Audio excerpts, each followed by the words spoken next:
প্রথম কাজ হলো শান্ত থাকা।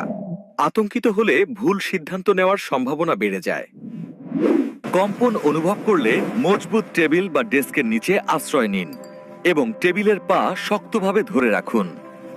জানালা, কাচের দরজা বা ভারী জিনিসের কাছ থেকে দ্রুত সরে যান, কারণ এগুলো ভেঙে পড়ে গুরুতর আঘাতের কারণ হতে পারে।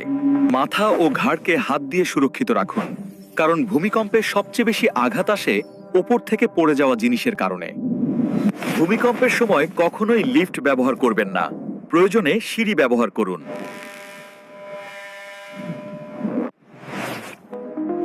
মোবাইল চার্জ সেভ করে জরুরি বার্তা ও সরকারি নির্দেশনা পর্যবেক্ষণ করুন।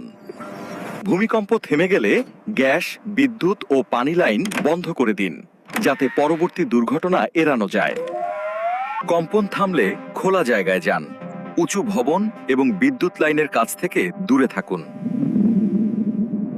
জরুরি অবস্থার জন্য একটি ইমার্জেন্সি কিট প্রস্তুত রাখুন, যাতে টর্চ, পানি, পাওয়ার ব্যাংক, বাঁশি ও প্রাথমিক চিকিৎসা উপকরণ থাকে। মোবাইল নেটওয়ার্ক বন্ধ থাকলে ব্যাটারি চালিত রেডিওতে জরুরি তথ্য শুনুন।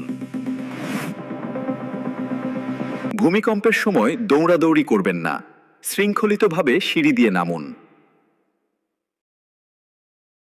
বাড়ি ও অফিসে ভারী আলমারি বা তাকগুলো দেওয়ালে শক্ত করে আটকান, যাতে ভূমিকম্পে পড়ে না যায়।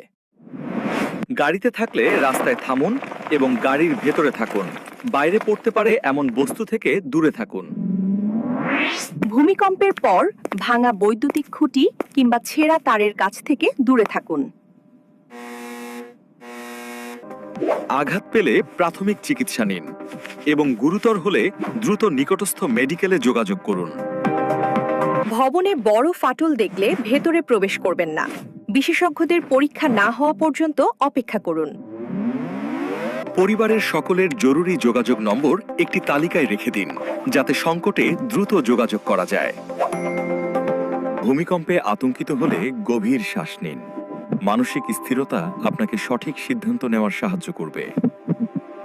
ভূমিকম্পের পর নিরাপদে সরে যাওয়ার পথ আগে থেকেই জেনে রাখুন, যাতে আপৎকালীন অবস্থায় দ্রুত সরে যেতে পারেন।